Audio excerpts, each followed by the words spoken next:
동일교회 온라인 성경대학 기독교 교리반에 오신 성도님들을 환영합니다. 이 시간 제가 기도하고 함께 시작하겠습니다. 하나님 아버지, 기독교 교리반 5번째 시간을 허락하여 주심에 감사를 드립니다. 이 시간 소율이 문답을 통하여서 하나님께서 우리에게 주신 계명의 의미를 되새겨보고 또한 그렇게 살아갈 수 있도록 우리를 인도하여 주시옵소서. 마치는 시간까지 함께하여 주실 줄로 믿사오며 예수님의 이름으로 기도드립니다. 아멘. 네, 우리가 지난 시간까지 제4계명, 1계명부터 4계명까지의 내용을 소율이 문답을 통해서 한번 살펴보았습니다. 저희가 10계명에 대해서 알고 있는 것들이 있습니다. 1계명부터 4계명까지는 하나님 사랑에 대한 내용, 5계명부터 10계명까지는 이웃사랑에 대한 내용이다. 이런 이야기 들어보셨지요. 물론 이 10계명이 1부터 10계명까지 전부 다 하나님을 사랑하기에 그래서 기쁨으로 지킬 수 있는 계명이라는 점에서 전부 다 하나님 사랑과 당연히 관련이 있습니다. 그래서 무자르듯이 딱 2개로 이렇게 나눌 수는 없겠지만요. 이 하나님께서 우리에게 주신 계명에서 굉장히 실천적인 이웃 사랑이 명시되어 있다는 점은 우리에게 아주 중요한 의미를 가져다 줍니다.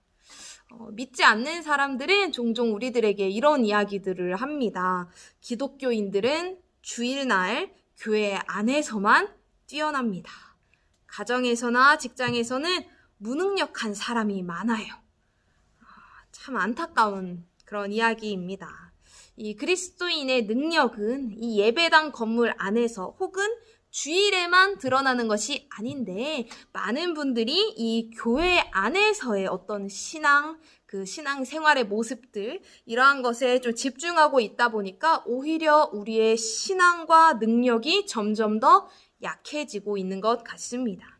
10계명에서요, 이웃을 사랑하는 내용이 하나님을 사랑하는 그 내용과 이렇게 더불어서 함께 나온다는 점은요, 하나님께서 이 이웃 사랑을 얼마나 중요하게 생각하시는지를 우리에게 알려주는 것입니다. 하나님께서는요, 성경 곳곳에 제사와 예배보다 순종과 긍휼을 더 기뻐하신다고 여러 번 이야기를 하셨습니다. 그러니까 우리가 주일에 이 예배당에 나와서 그렇게 출석도장 찍는 것으로 우리가 그리스도인의 정체성을 가지는 게 아니라는 것입니다. 우리의 그리스도인의 정체성은요, 우리가 발디디고 있는 그 삶의 현장에서 하나님께서 말씀하시는 것에 대해 순종하며 또 누군가에게 긍휼을 베푸는 것, 자비를 베푸는 것, 사랑을 보여주고 섬기는 것으로부터 우리의 정체성이 이제 가질 수 있게 됩니다. 그래서 저 사람 일요일에 교회 가네, 그리스도인이구만, 이렇게 되는 것이 아니라 저 사람 이 순간에서 저걸 참네, 저 사람 저걸 용서하네, 그때에 저 사람 그리스도인인가 보다, 기독교인인가 보다, 이렇게 우리의 정체성이 생겨나게 되는 것입니다. 그렇다면 우리의 정체성을 드러내고 또 참된 그리스도인이 되기 위해 우리가 순종해야 할 실천적인 계명들 한번 살펴보도록 하겠습니다. 자, 우리 63문에 있는 5번째 계명이 무엇인가요? 라는 질문에 대한 대답은 이렇습니다. 내 부모를 공경하라. 그리하면 너의 하나님 나 여호와가 내게 준 땅에서 내 생명이 길리라 입니다. 내 부모를 공경하라가 오늘의 그 5계명입니다. 저희가 특별히 이 소율이 문답을 통해서 10계명을 배우는 이유가 있습니다. 이 소율이 문답은요, 어느 굉장히 똑똑한 사람이 학습지 만드는 것처럼 혼자 막 문제를 만들고 답을 만들어서 이렇게 만들어진 것이 아니라 여러 사람이 모여서 또 이제 성경 곳곳을 찾아보면서 우리가 신앙 생활을 함에 있어서 알아야 하는 중요한 것들이 있는데 이것들에 대해서 어떻게 우리가 답을 내놓을 수 있을 것인가를 기도하면서 또 성경 속에 나와 있는 하나님의 말씀을 토대로 이 문장을 다 만든 거예요. 그렇기 때문에 우리가 10계명에 대해서 한번 알아볼까 하고 말씀을 펴서 내 부모를 공경하라 라는 말씀이 있어요. 그러면 그 말씀을 보고 그렇군 하고 그치면 원래 되는 것이 아니라 이 내 부모를 공경하라에 어떤 뜻이 담겨 있을까? 원어에는 또 어떤 의미가 있고 다른 본문에서는 또 뭐라고 이야기를 하고 이 공경은 어떤 의미며 막 이런 걸 말씀에서 막 찾아봐야 되는데 그거를 먼저 누군가가 해서 이렇게 문답을 만들어 놓은 것이니까요. 저희가 이 성경 전체를 연구한 이 소요리 문답을 통해서 이 십계명에 대해 또 알아보고 있는 것입니다. 그러니까 뭐 요약 정리본이라고 할 수 있겠죠. 이 소요리 문답에서는 계명을 어떻게 분석하냐면 이제는 다 아시겠죠? 이 계명에서 요구하는 것과 금지하는 것 이렇게 보고 있습니다. 애초에 십계명을 보면 이것을 해라 아니면 이것을 하지 말라 이렇게 나와 있는데 뭐 오늘 5계명 같은 경우에는 내 부모를 공경해라 라는 뭐뭐 해라 라는 그런 계명이지만 이 안에 담겨있는 의미를 파악해서 무엇을 하고 무엇은 하면 안 되는지를 소요리 문답을 통해서 알아보도록 하겠습니다. 자, 그렇다면 64문입니다. 5번째 계명에서 무엇이 요구되었나요? 64문에 대한 답은 이렇습니다. 윗사람과 아랫사람과 동등한 관계에 있는 사람들 간에 각자의 지위와 관계에 따라 모든 사람에게 관련된 명예를 보호하고 의무를 이행하는 것입니다. 부모를 공경하라 라는 계명에서 요구하는 것 하면은 부모님의 어떤 그런 재정적인 부분들을 잘 섬기고 건강을 살피고 이렇게 효를 다하고 이런 부분이 나올 줄 알았는데 윗사람과 아랫사람과 또 동등한 관계에 있는 사람들 간에 이 명예를 보호하고 의무를 이행하는 것이다 이렇게 설명을 하고 있습니다. 우리 금지하는 것까지 살펴본 뒤에 자세한 의미를 한번 파악해 보겠습니다. 65문입니다. 5번째 계명에서는 무엇이 금지되었나요? 답은요. 각자의 지위와 관계에 따른 명예와 의무를 무시하는 것이나 무엇이든지 그에 반하는 행동을 하는 것입니다. 여기까지가 이제 5번째 계명에 관련된 말씀입니다. 소요리 문답입니다. 이 피조물이요 서로 사랑하는 것은 이 사랑의 하나님께서 창조하신 세상에서는 굉장히 당연한 일일 것입니다. 그런데 이 5계명을 보면 좀 묵상을 하다 보면 안타까운 마음이 듭니다. 부모를 공경하는 것 이것을 계명으로 주셔야 했구나. 인간이 이것을 당연한 순리로 여기지 못하고 이걸 계명으로 주셔서 반드시 지켜야 할 것으로 늘 마음에 생각하면서 경계하면서 지켜야 할 것으로 계명으로 주셔야 했구나. 인간이 참 얼마나 타락해 있는가, 얼마나 비참한 상태에 있는가 이런 마음이 조금 들었습니다. 그래서 이 계명에 또 말씀에 우리의 모습을 비추어 보면 참 그 수준에 못 미치는 것 같고 또 한심하게까지 그렇게 여겨질 때가 있습니다. 부모를 공경하는 것을 계명으로 주셔서 이 율법을 통해 죄를 알고 경계하도록 하신다는 것은 인간의 타락이 아주 어마어마하다는 뜻이겠지요. 이 5계명에 대해서요.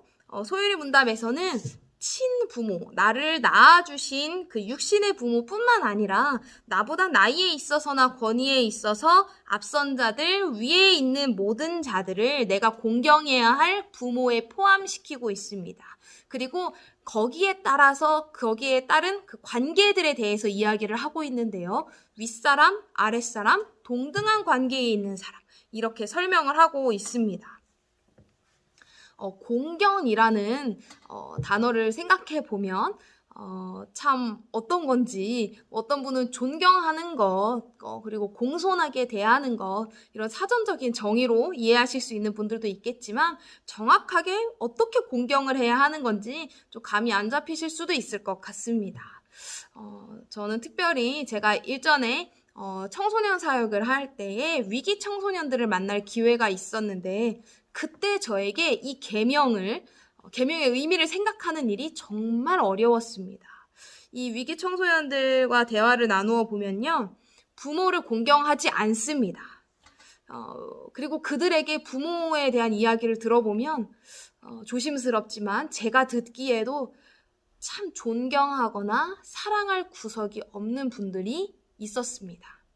그런 아이들에게 제가 이 10계명이라고 하면서 내 부모를 공경해야 된다. 이건 하나님께서 주신 계명이다 라고 말하는 것이 어떤 의미로 아이들에게 받아들여질까? 또 폭력적이게 되는 것은 아닐까? 이런 고민을 참 많이 하게 되었습니다. 그런데 이 공경이라는 말의 의미를 우리가 잘 살펴볼 필요가 있습니다. 영어로는 honor 이렇게 이야기를 하는데요. 무공이 뛰어난 군인이 받는 명예훈장이 있습니다. 이 명예훈장을 이제 이 공경의 메달이라고 해서 명예훈장의 이름이 있는데요. 이 훈장을 받은 군인이 아주 명예롭게 예우를 받습니다. 이 훈장을 받은 사람은 아주 명예로운 군인이다 이렇게 이야기를 합니다. 그런데 이 훈장이 주어질 때는요, 이 군인의 인격, 습관, 술버릇, 죄성 이런 걸 따지지 않고요, 전쟁 중에 행한 그 어떤 특정한 행위를 명예롭게 여긴다라는 의미로 이 훈장이 주어지는 것이거든요. 그것으로 이 사람에게 명예가 주어지고 그것을 사람들은 예우해 주는 것입니다. 부모가요, 우리를 이 땅에 태어나게 해준 그 행위, 새로운 생명을 이 땅에 태어나게 한 그 경이로운 일, 이것을 통해서 그에게 존경이나 사랑을 받을 만한 어떠한 것이 없다 하더라도 부모로서 행한 것을 명예롭게 여겨드리라는 뜻으로 저는 그때 그 아이들에게 설명을 했습니다. 혹시나 부모에게 상처가 있으시거나 가족에게 이렇게 마음이 어려운 것들이 있는 분들에게는 이 말씀이 오히려 죄책감을 느끼게 하는 그런 구절이 될 수도 있지만, 하나님께서 말씀하신 모든 것은 전제가 주 안에서입니다. 주 안에서 의롭지 않은 모든 일들을 그냥 이 말씀 하나로 다 덮어둘 수 있는 것은 아닙니다. 우리는 부모를 공경해라 라는 이 계명에 순종해야 하지만요, 거기에는 이 생명을 이 땅에 태어나게 해준 그 부모로서의 그 일을, 그 명예를 지켜드리는 것, 예우하는 것, 그것으로 우리는 이 계명을 지킬 수 있겠습니다.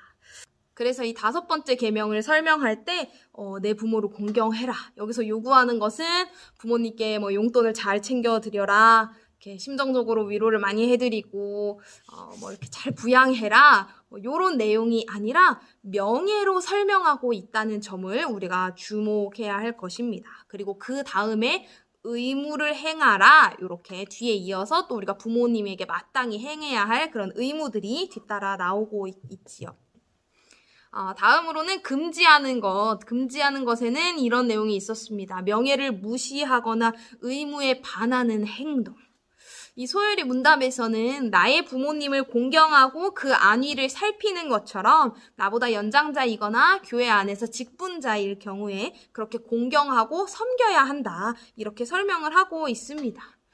그런데 요즘 사회를 많이 살펴보면 어른들의 명예가 참 많이 실추되었다는 생각을 하게 됩니다.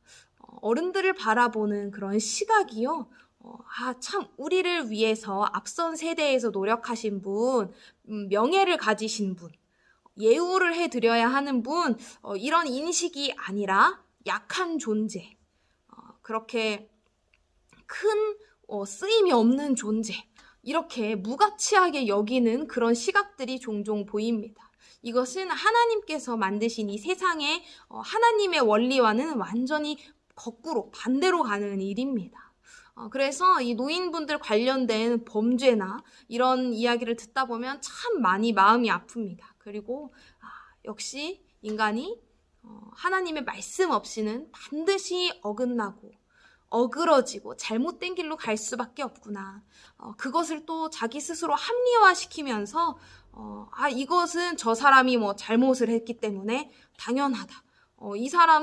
이 사람보다 내가 이 사회에서 더 능력이 많고 쓰임을 받고 있기 때문에 내가 저 사람을 저런 식으로 대우하는 것이 괜찮다, 이렇게 합리화하는 어떤 그런 사람들을 보면서 이 하나님의 말씀이 반드시 이 땅 가운데 세워져야 하고 우리가 그 일을 위하여서 많이 노력해야겠구나, 이런 마음이 참 들게 됩니다. 이 윗사람, 아랫사람이라는 것은요, 어떤 이제 통치에 관련된 그런 내용은 아닙니다. 아주 상대적인 것입니다. 절대적인 것이 아니고요. 누구랑 있냐에 따라서 이번엔 내가 윗사람일 수도 아랫사람일 수도 연장자이거나 연소자일 수 있는 것이지요. 뭐 이런 얘기도 있었습니다. 인테리어 하시는 분이 어떤 할머님께서 집을 인테리어 맡기시면서 한 90살 되신 90 넘으신 할머님께서 여기는 우리 애기 방이니까 좀 신경 좀 써주쇼 해가지고 뭐 손주 방이신가 보다 하고 예쁘게 꾸며드렸더니 알고 보니까 이제 80대 할아버지가 들어오셔서 내 방이라고 그래서 우리 애기입니다 이렇게 했다는 그런 일화도 들어본 적이 있습니다. 이 윗사람 아랫사람이라는 것은 절대적인 것이 아니겠지요. 그래서 이 대유리 문답에서는요, 우리가 어떤 상태에 있던지 간에 이 계명을 잘 지킬 수 있도록 아랫사람이 윗사람에 대해 어떻게 해야 하는지, 윗사람은 아랫사람에 대해 어떻게 해야 하는지, 또 동등한 관계에서는 어떻게 해야 하는지 자세히 이야기를 하고 있습니다. 먼저 이 아랫사람이 윗사람에게 해야 하는 것이 있습니다. 요구하는 것이 있습니다. 마음과 말과 행동에 있어서 합당한 경의를 표하고 그들을 위해 기도하고 감사하는 것.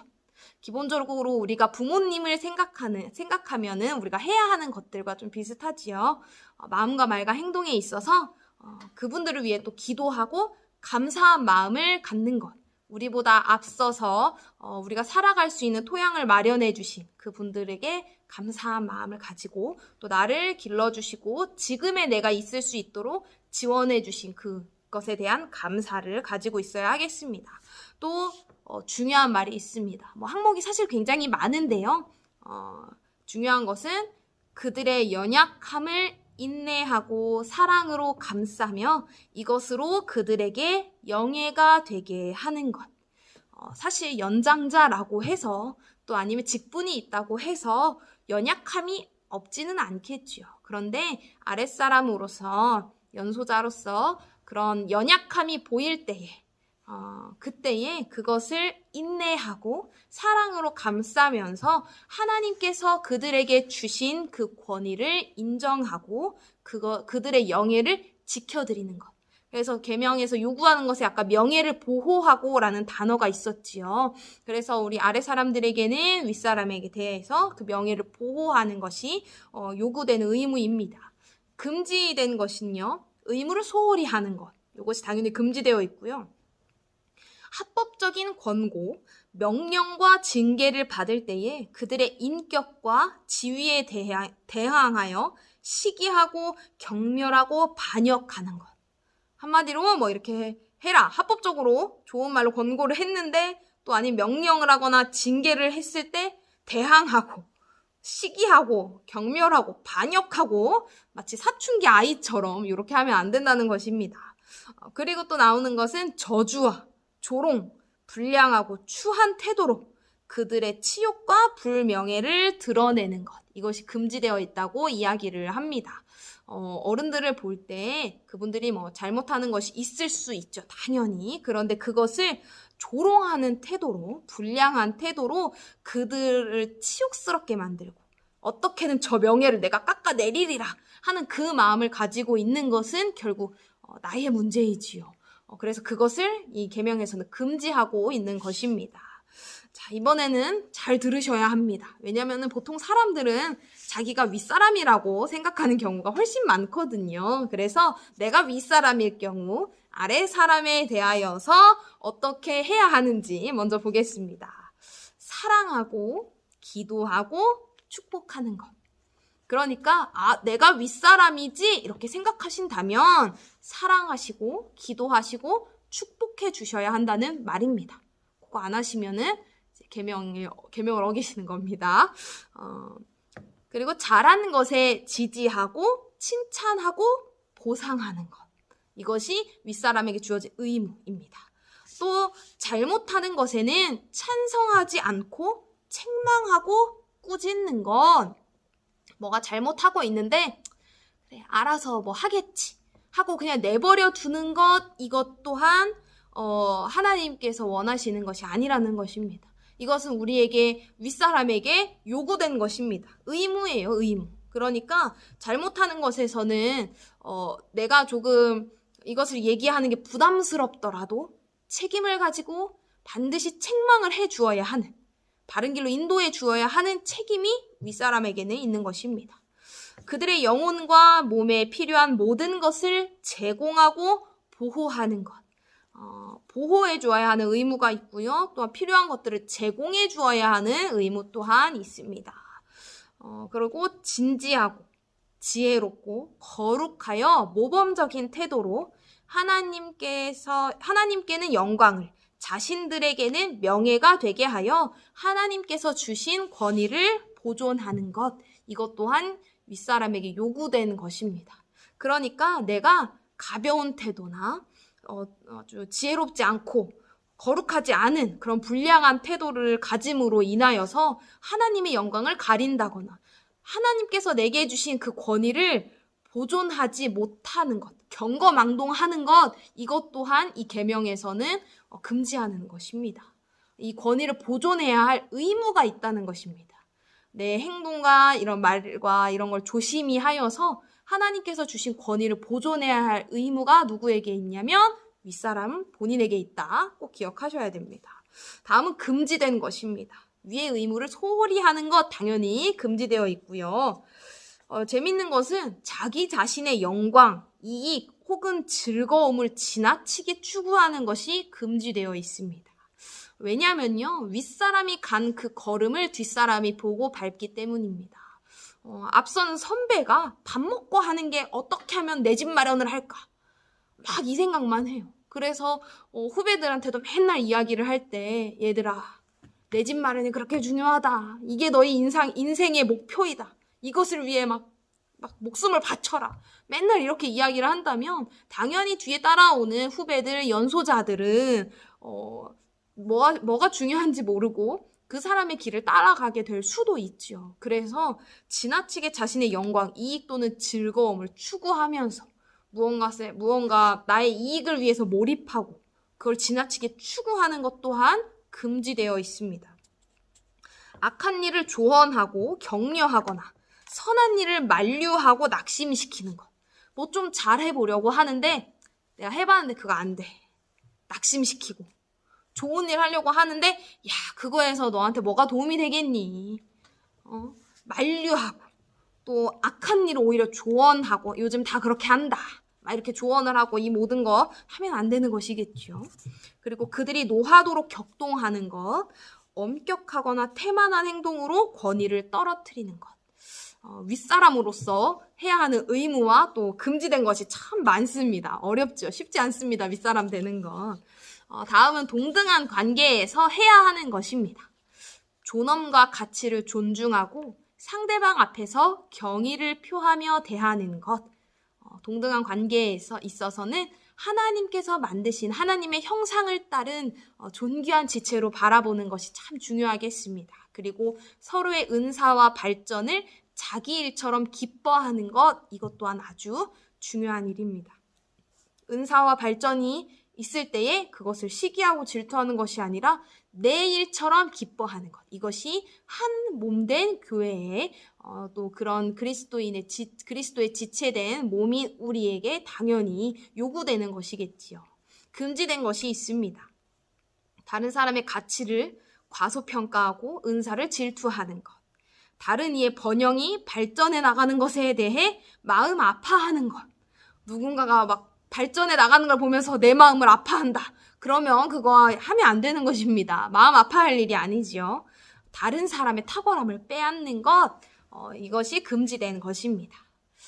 참 귀한 말씀들입니다. 그런데 여기까지 듣고 나면 이건 뭐 일반적인 그런 도덕적인 것들이지 하고 어떤 일반적인 것으로 치부해 버리기 참 쉬운 이야기들입니다. 이게 말로만 그치면 그렇습니다. 혹은 이건 아주 고차원적이고 내가 달성하기에는 너무 높은 이상이다. 이러고 포기해 버린다면 이것은 그냥 그런 좋은 얘기들로만 남게 됩니다. 이 요리문답을 통해서 이 10계명에 대해 아주 막 소상하게 말씀의 여러 구절을 찾아보면서 이 10계명에 대해서 이야기하는 이유는요. 이것이 반드시 실천되어야 하기 때문입니다. 이런 문제들에 대해 우리가 실천할 수 있는 부분은요. 생각보다 많습니다. 우리가 앞서 배웠던 그 모든 부분들에 대해서 우리 가족, 우리 교회, 우리 이웃에게 있어서 내가 실천할 수 있어야 하고요. 또한 사회적으로 여러 변화와 어떤 이슈들에 대해서 우리는 그리스도인으로서 어떤 입장을 가지고 어떤 태도를 가질 수 있는지 고민해야 하고 또 움직임이 실제로 있어야 합니다. 노인 복지에 대해서 우리는 얼마나 관심을 가지고 있었는지, 권위를 존중해야 하는 우리에게 공권력, 독재, 시위, 노사관계는 어떻게 그리스도인으로서 바라보아야 할까? 자녀를 노후 대책으로 보거나 부모에게 지나치게 의존하는 문화를 어떻게 극복할 수 있을까? 동등한 관계 속에서 인종차별은 어떻게 해결할 수 있을까? 이런 모든 문제들에 대해서 나의 의식과 무심코 하는 말과 그 행동들이 그리스도인으로서 합당한지를 우리는 계속 고민해야 합니다. 그리고 이 계명을 기쁨으로 지켜나갈 수 있도록 계속해서 우리의 삶을 변화시켜야 하는 것입니다. 그러면 여러분, 신앙의 매너리즘에 빠질 일이 없습니다. 이렇게 고민할 것이 많고요. 이렇게 나를 돌아보아야 할 것이 많고 변화시켜야 할 것이 많고 성령님의 그 조명하심에 따라서 내 생각과 인격과 말과 행동과 모든 습관, 삶의 전반적인 부분에서 구석구석 말씀에 비추어서 나의 삶을 하나님께서 원하시는 삶의 모양으로 바꾸어 가기 위해 노력해야 되고 애써야 하는데 매너리즘에 빠질 일이 어디 있겠습니까? 내가 그리스도인으로서 실천하고 나의 생각과 행동을 변화시켜야 할 것이 많기 때문에 우리는 하나님 나라에 갈 때까지 아주 바쁜 사람들입니다. 그리고 편한 삶도 아닙니다. 이 강의를 들으시면서 혹시 이거 너무 많은데 이거 다 언제 고민하고 이런 것까지 어떻게 다 신경 쓰면서 살겠어. 예배만 잘 드리면 되지. 이런 생각이 드신다면 그리스도인이 가야 하는 좁은 길이 바로 이런 길이라는 것을 말씀드리고 싶습니다. 그리스도인은 결코 나 많이 복 받으려고 나 이 땅에서 편하게 살아보려고 그렇게 믿는 것이 아닙니다. 세상 사람들이 말하는 것처럼 저거 다 힘들 때 아주 속 편하게 하나님만 딱 이렇게 의지해버리면은 속 편하게 그렇게 살려는 사람들이다. 이렇게 말하는 건 기독교를 잘 몰라서 하는 말이지요. 우리가 얼마나 치열한 영적 전쟁을 하고 있는지 매 순간 하나님의 말씀에 우리의 삶을 비추어서 얼마나 이 씨름을 하고 있는지 잘 모르니까 그렇게 이야기하는 것들입니다. 앞서 말씀드린 것처럼 우리가 가지고 있는 그리스도인이라는 이름에 맞는 그러한 정체성을 가지면서 실제로 말씀에 순종하며 실천적으로 살아내는 그런 저와 여러분이 되시기를 간절히 바라겠습니다. 제가 기도하겠습니다. 하나님 아버지, 우리 이 5번째 시간을 통하여서 10계명, 5계명의 말씀에 대해 배워보았습니다. 이 계명에 담긴 요구되는 것과 금지하는 것을 살펴봄을 통하여서 우리가 해야 하는 것과 하지 말아야 하는 것, 우리가 이 땅에서 살아가면서 고민하고 실제로 이렇게 살아가야 하는 것에 대한 말씀을 들었사오니 이제는 우리가 들은 말씀대로 순종하며 살아갈 수 있도록 그리스도인의 정체성을 가지며 살아갈 수 있도록 우리를 인도하여 주시옵소서. 감사드리며 예수님의 이름으로 기도드립니다. 아멘. 네, 이렇게 기독교 교리반 5번째 시간을 마치도록 하겠습니다. 총 10주짜리 과정인데 이제 절반 하셨습니다. 나머지 남은 5주 동안도 함께 열심히 공부해서 이 기독교 교리에 대해서 하나님께서 주신 우리의 소중한 교리와 말씀과 특별히 계명에 대해서 잘 배우시고 또 이 계명이 그냥 지식으로만 남지 않고 우리의 삶으로 나타나는 능력 있는 그리스도인, 영향력 있는 그런 그리스도인들이 다 되셨으면 좋겠습니다. 그러면 다음 시간에도 꼭 함께 해주시고요. 지금까지 함께 해주셔서 감사합니다.